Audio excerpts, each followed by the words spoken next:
하나님의 나라에 대해서 계속 말씀을 나누겠습니다. 다시 한번 간단하게 말씀드리면 하나님의 나라는 크게 두 방면이 있다. 첫 번째는 하나님의 권위와 능력으로 다스리는 일반적인 그런 하나님의 나라에 대한 그런 이해가 있고, 또 하나는 특별한 방식의 생명 안에서 다스리는 하나님의 나라의 그런 의미가 있다고 말씀을 드렸습니다. 지난 시간에 이 생명 안에서 하나님의 나라의 의미는 바로 우리가 거듭남으로 우리가 그분의 나라에 들어가는 시작을 갖는다, 이렇게 말씀을 드렸고, 그 특별한 방식인 생명 안에서의 다스림, 하나님의 나라는 바로 우리가 이 땅에서 다가오는 모든 고난과 환난을 이기게 하는 어떤 격려자가 될 수 있다. 결국 우리는 그 하나님의 나라를 우리가 결국 우리의 유업으로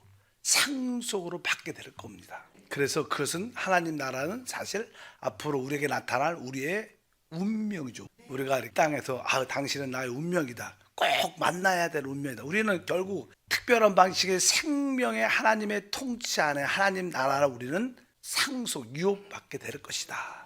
그러한 의미로서 일반적인 하나님의 방식에서 하나님 나라와 특별히 신약에서 생명 안에서의 하나님의 나라의 의미가 있다. 그래서 모든 시작은 거듭남으로 시작된다고 말씀을 드렸습니다. 그러면 이제 두 가지 기본적인 걸 가졌습니다. 하나님의 나라. 그러면 특별히 하나님 나라 안에서 이제 우리가 오늘 공부할 것은 천국이란 단어입니다. 천국이 무엇인가? 사실 하나님의 나라와 천국은 말이 좀 달라요. 천국이란 자체는 사실 천국, 그러니까 하늘나라, 하늘나라, 그리고 또 보통 일반적으로 하나님 나라, 뭐 똑같이 같이 하시라고 그러시면 안 되고, 하나님의 나라와 하늘나라, 하늘의 통치를 받는다는 거예요. 또 하나님의 통치와 같은 의미겠지만, 일단은 신약에서는 특별한 단어가 이제 천국이란 단어인데, 천국이란 단어를 이렇게 보통 우리가 말씀을 합니다. 우리 마태복음 4장 17절에 이때부터 예수께서 비로소 전파하여 이르시되 회개하라, 천국이 가까이 왔느니라 하시더라. 천국이란 단어, 천국이 가까이 왔다는 건 천국이 아직 안 왔다는 거예요. 하나님의 권위와 능력 안에서의 하나님 나라는 이미 있었습니다. 그러니까 영원 전부터, 특별히 열조 시대에도 하나님 나라의 통치, 다스림이 있었고, 특별히 이스라엘 시대에도 하나님의 나라는 이스라엘 백성이었어요. 그 다음 교회 시대와 천년왕국과 영원한 시대도 다 하나님의 나라인데, 여기 보면 천국은 아직 오지 않았어요. 가까이 와서 오는 중이라 이렇게 표현을 하는 겁니다. 마태복음 5장 3절에 이제 주님이 말씀할 때 심령이 가라앉은 자는 복이 있나니 천국이 그들의 것이며, 여기도 천국이란 단어, 영 안에서 가라앉은 자는 천국의 실제를 체험할 수 있다는 거예요. 천국은 실제로 우리가 지금은 이 시대는 우리가 천국을 우리가 안으로 마음 안에서 누릴 수 있다는 거예요. 체험할 수 있다는 거예요. 마태복음 13장 24절에 예수께서 그들 앞에 또 비유를 들어 이르시되 천국은 좋은 씨를 제밭에 뿌린 사람과 같으니, 그러니까 비유로 천국에 대한 설명을 하는, 천국은 하면서 천국은 좋은 씨를 제밭에 뿌렸다. 근데 밤중에 악한 자가 와서 가라지도 뿌렸다, 이렇게 얘기해요. 내용 쭉 보면, 그래서 결국 천국 안에 이 좋은 씨도 알곡도 있지만 가라지도 함께 자란다는 거예요. 이것은 사실 어떻게 보면 이 교회가 시작돼서 교회 안에 알곡도 있지만 가라지 신자가 있다, 거짓 신자가 있다는 거예요. 그래서 주님은 나중에 그것을 다 추수해서 갈라서 불에 던지고, 또 하나는 하나님의 창고에 옮기는 그런 이야기를 기록하고 있어요. 또 마태복음 13장 31절에 또 말씀해요. 또 비유를 들어 이르시되 천국은 마치 사람이 자기 밭에 갖다 심은 겨자씨 하나를 같으니, 계속 13장에 천국 이야기를 합니다. 그래서 이 천국에 대한 이 천국이 무엇인가를 우리가 알 필요가 있다. 그래서 천국의 기본적인 단어는 하늘의 다스림, 하늘의 통치를 받는다고 말씀을 합니다. 우리 그리스도는 부활하시고 승천하셔서 하늘 위에, 그러니까 최고의 셋째 하늘 중에 가장 높은 하늘 위치에 계십니다. 그 가장 높은 하늘에서 그분은 통치하고 있다는 거예요. 하늘의 통치를 받는다고 말씀했기 때문에 우리들도 사실 이제 그 하늘의 부르심을 받은 자들입니다. 하늘의 부르심. 우리를 표현할 때 우리는 다 하늘의 부르심을 받았다. 하나님께 부름 받았다. 이런 표현도 맞는 말이지만 또 한편적으로 이걸 강조해서 하늘의 부르심을 받았다. 히브리서 3장 1절에 보니까 그러므로 함께 하늘의 부르심을 받은 거룩한 형제들아, 우리가 믿는 도리의 사도시며 대제사장이신 예수를 깊이 생각하라. 우리는 하늘의 부르심을 받은 자들입니다. 하늘에 속한 자라는 뜻을 갖고 있습니다. 그래서 거기에 대해서 설명을 자세하게 땅에 속한 자, 흙에 속한 자, 하늘에 속한 자를 이렇게 구분을 합니다. 고린도전서 15장 40절 48절 보니까 첫사람은 땅에서 났으니 흙에 속한 자이거니와 둘째 사람은 하늘에서 나셨느니라. 무릇 흙에 속한 자들은 저 흙에 속한 자와 같고 무릇 하늘에 속한 자들은 저 하늘에 속한 이와 같으니. 여기 보니까 첫사람은 누구예요? 첫 번째 사람은 바로 땅에서 났다. 첫사람은 아담을 의미합니다. 아담은 땅에서 났기 때문에 그는 땅에 흙에 속한 자다. 근데 뒤에 보니까 둘째 사람은 누구냐면 그리스도를 말하는 거예요. 우리 그리스도, 우리가 믿는 그리스도. 둘째 사람은 뭐라 그래요? 하늘에서 나셨다. 이건 그리스도가 하늘에서 나셨다는 거예요. 그러니까 첫 번째 사람 아담은 이 옛창조의 머리입니다.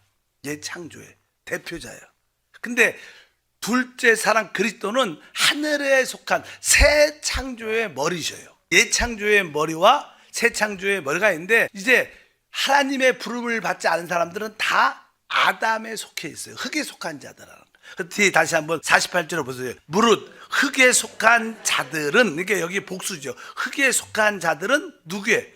저 흙에 속한 자가 갖고 아담에 속해 있다는 거예요. 그래서 보통 이 땅에 사는 사람들은 다 아담의 후손이고 아담에 속해 있고 또 아담과 함께 이렇게 이 땅에 속해 있다는 거예요. 그러나 무릇 하늘에 속한 자들은, 복수죠. 그러니까 우리를 말합니다. 우리는 하늘에 속한 이와 같다. 하늘에서 나신 그리스도, 그러니까 그리스도가 바로 하늘에 속한 머리, 새 창조의 머리로서 우리는 거기에 속해 있다는 거예요. 그래서 우리가 아담 아래 한때는 있었지만 지금 우리 모두는 새 창조이신 그리스도 안으로 옮겨진 줄 믿습니다. 그래서 우리는 다 하늘의 부르심을 받은 자들이다, 이렇게 말씀을 합니다. 그래서 우리 주님은 지금 우리와 함께 어디에 있어요? 하늘에. 주님은 우리를 부활시켜서 영적으로 하늘에 앉혔다. 에베소 2장 6절에도 말하죠. 또 함께 일으키사 그리스도 예수 안에서 함께 하늘에 앉히시니. 그러니까 우리의 영적인 위치는 바로 하늘이다. 우리는 땅에 속한 자가 아니라 하늘에 속한 자다. 그러면서 우리는 하늘에 속하니까 우리는 하늘의 시민권을 가지고 있다. 빌립보서 3장 20절에 말하죠. 그러나 우리의 시민권은 하늘에 있는지라. 이렇게 계속 하늘에 대한 이야기를 많이 합니다. 그러니까 우리 신앙생활 교회는 하늘의 통치를 받는 거예요. 하늘의 통치. 뭐 하늘의 통치는 곧 바로 우리 주님이 하늘 보좌에 계시니까 하늘 주님의 통치를 우리가 받는다는, 그분은 지금 생명으로 한편적으로 우리 안에서. 그래서 사실 우리가 하늘의 통치를 받는다는 것은 바로 그분은 부활을 통하여 생명 주는 성령이시기 때문에 그 생명 주는 성령이 우리 거듭난 영 안에 있기 때문에 우리가 영 안에 살 때만이 하늘의 통치를 받는 거예요. 우리가 우리 생각 안에 있고 육신 안에 있으면 우리는 땅에 속할 수밖에 없습니다. 그러나 우리가 영 안에서 살 때 우리는 하늘의 통치, 영 안에서 살 때 하늘의 천국의 체험을 갖게 된다는 거예요. 그래서 아까 심령이 가난한 자는 복이 있나니 천국이 저희 것이다. 심령이라는 단어는 영이죠. 그러니까 영 안에서 늘 애통하고 가난함을 가지고 있으면 결국 천국을 체험하고 소유하게 될 것이다, 이렇게 말씀하고 있습니다. 그래서 이제 천국이라는 뜻은 하늘의 통치, 하늘의 다스림을 받고 있다. 여러분들은 하늘의 다스림을 받고 있습니까? 그 하늘의 다스림은 어디서요? 우리 영 안에서 이루어지는 일들입니다. 그래서 그냥 천국이란 그런 의미가 있고, 또 천국이란 또 다른 의미는 하나님의 나라, 포괄적으로 하나님 나라라고 말했습니다. 그러니까 이 천국은 하나님 나라에 속해 있어요. 우리가 천국에 있다는 뜻은 하나님 나라에 속해 있다는 거예요. 다른 의미로 말하면 하나님 나라가 다 천국이다, 이렇게는 말할 수 있지 않다는 거예요. 왜냐하면 천국은 어떤 기간적인 의미가 있다고 말씀합니다. 기간적. 교회 시대부터 사실은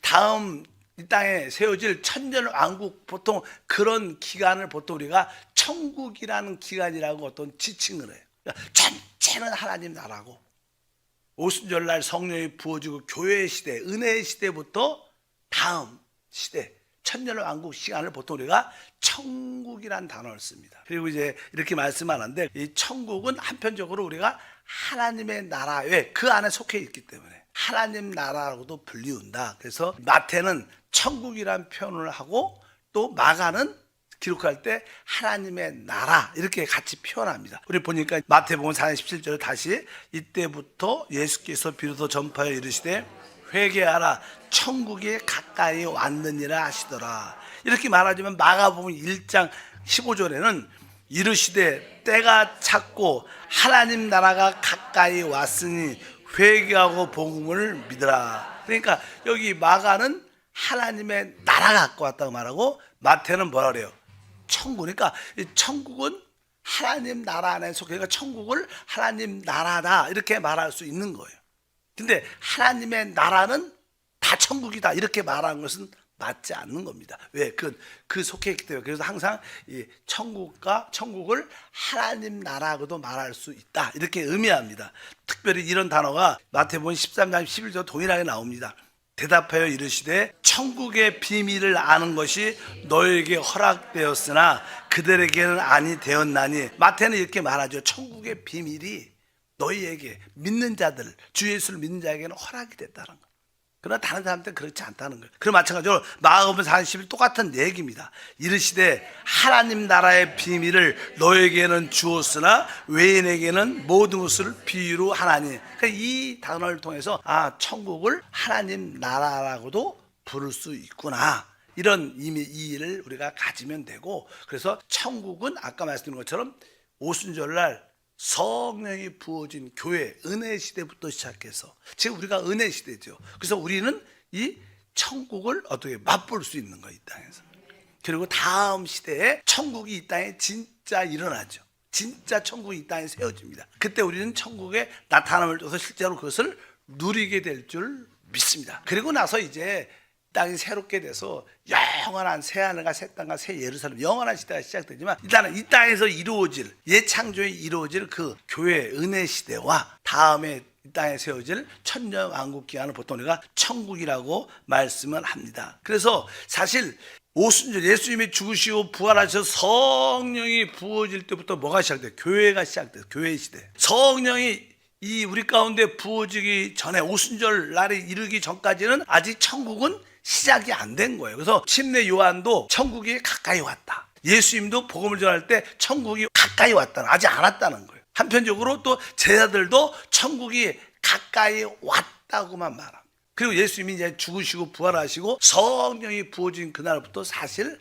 성령의 역사가, 천국의 참된 시작이 시작된 것을 우리가 기억해야 될 줄 믿습니다. 그래서 항상 아까 우리가 마태복음 13장에 천국을 비유할 때, 천국은 제 밭에 좋은 씨를 뿌린 거와 같다 그러면서, 천국은 오순절날 성령의 부어짐으로 말미암아 참된 생명이 시작된 그때부터 시작되는 거예요. 그래서 천국은 바로 교회 시대부터 시작되는 것이구나, 이렇게 우리가 알아야 되면 됩니다. 그리고 우리 주님은 이렇게 말씀하죠. 우리가 마태복음 16장 18절과 19절에 다시 읽어보니까, 또 내가 내게 이르노니 너는 베드로라. 내가 이 반석 위에 내 교회를 세우리니 음부의 권세가 이기지 못하리라. 내가 천국 열쇠를 내게 주리니 내가 땅에서 무엇인지 매면 하늘에서도 매일 것이요 땅에서 무엇이든지 풀면 하늘에서도 풀리리라. 우리 주님께서 베드로의 그 믿음의 고백 위에, 내가 이 반석 위에 내 교회를 세운다, 내 교회를 세운다고 말씀했는데, 곧바로 그 다음에 뭐라고 써 있어요? 19절에 내가 천국 열쇠를 너한테 주겠다. 그러니까 사실 여기서 내가 내 교회를 세운다, 이 교회라는 단어와 천국은 어떻게 보면 동등어입니다. 같은 의미예요. 그러니까 이 교회 시대가 사실 천국 시대를 시작하는 거다, 이런 뜻을 말합니다. 그러니까 이 교회란 단어와 항상 천국은 병행합니다. 병행. 그래서 교회는 천국 복음을 누리는 곳이고 천국 복음을 전하는 곳입니다.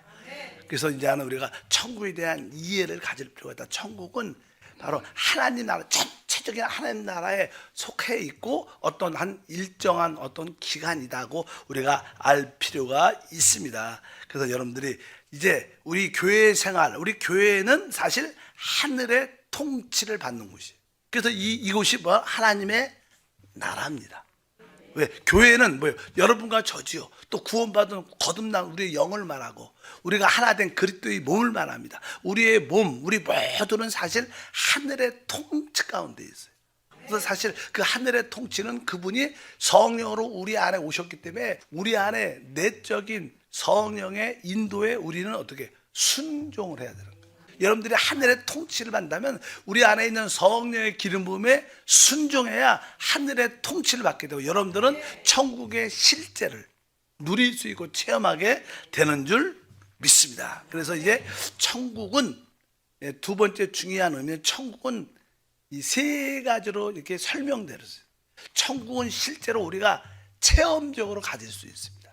아까 심령이 가난한 자는 복이 있다. 천국이 너희 것이다. 그러니까 우리는 이 교회 생활을 통해서 천국의 실제를 체험할 수 있어요. 실제를. 그래서 그냥 그 천국의 실제에 대한 이야기가 마태복음 5장, 6장, 7장입니다. 그래서 여러분들이 마태복음 5장, 6장, 7장을 쫙 읽어보면 거기에 막 이런 말이 나오죠. 이렇게 오른밤을 맞으면 왼밤도 돌려대고 오리를 가자면 심리도 뭐 겉옷을 달라면 속옷까지 주고 막 이런 원수를 사랑하고 막 이런 아주 수준이 진짜 우리가 할 수 없는 일들이 많이. 근데 아까 말했죠. 천국은 우리 거듭난 영 안에서 이루어질 수 있어요. 그러니까 영 안에 있는 그 생명을 따라 살면 다 어떻게 할 수 있는 거예요. 우리 힘으로는 절대로 할 수 있죠. 그래서 여러분들이 영 안에서 그래서 이 천국의 실제는 교회 생활은 영 안에서 사는 생활이에요. 영 안에 있는 그 생명을 따라 살 때 우리는 천국의 실제를 다 맛보고 누리게 될 것이다. 그래서 천국은 어떤 실제적인 생활이 있고 합당한 의와 평강과 실학을 누리는 것이 천국의 생활이고 그리고 한편적으로 이 천국은 마태복음 아까 13장이나 13장에 보면 이제 거기에 이제 주님께서 천국은 제 밭에 주님 밭에 씨를 뿌렸는데 가라지도 들어오고 또 어떤 겨자 씨를 뿌렸는데 그 나무가 아주 이 겨자 씨가 싱단년 뭐 1년생인데 풀이 나무가 돼갖고 변질돼갖고 뭐 거기에 새들이 깃들고 이렇게 많이 그러니까 이것은 다른 뜻이 아니라 결국 이 교회 안에 외형적인 교회가 있다는 그러니까 이 기독교 안에는 참된 믿는 사람이 있고 거짓 믿는 자가 있다. 그래서 이게 우리가 기독교라 그래요. 기독교라고 벌써 기독교 안에 거짓자도 많죠. 뭐 목사 중에서 정치적인 목사도 많아요. 그냥 그들의 복음은 남북 통일이야. 그것이 뭐예요? 그들의 복음입니다. 이건 이렇게 그렇게 말하는 사람들 이 땅에서 이 천국을 만들려는 그런 말인데 진짜 이것은 다 외형적인 어떤 가라지도 있고 알곡도 있는 외형적인 기독교계를 이렇게 마태복음 13장은 설명합니다. 교회의 역사 안에는 진짜 그런 외형적인 모습이 많죠. 그리고 나서 이제 진짜 이 땅에 천국은 어떻게 주님이 다시 오실 때 어떻게 나타나요. 그래서 마태복음 24장 25장에 보면 주님이 이 땅에 다시 오시는 이야기 이 땅에 뭘 세요? 주님의 나라를 세우는 천국이 실제로 나타난다. 그러니까 천국에 대해서 이해할 때 천국이 실제가 있고 천국의 외형이 있고 또 하나는 천국의 진짜 나타남이 있다 이 땅에. 그래서 우리는 마태복음 5장부터 7장까지는 천국의 실제가 무엇인가 실제의 생활이 모든 어떠한 생활인가 또 외형적인 기독교의 거기 가짜들이 있는 모습을 보이게 되고 또 천국의 실제가 나타나서 주님과 그 이기는 자들 천국의 실제 안에 있는 자들이 주님과 함께 다스리는 그런 영역에 대한 말씀도 함께하는 줄 믿습니다. 그래서 그 세 개에 대해서 내일 계속 말씀을 나눕니다. 하나님 아버지 감사합니다. 다시 한번 하나님의 나라에 속해 있는 그 천국을 영적인 눈이 열려 보게 도와 주셔서 천국의 실제적인 생활을 교회를 통하여 행하게 하시고 천국에 나타난 때 천국을 유업으로 얻는 우리 모두가 되도록 축복해 주옵소서. 주 예수 이름으로 기도함나이다. 아멘.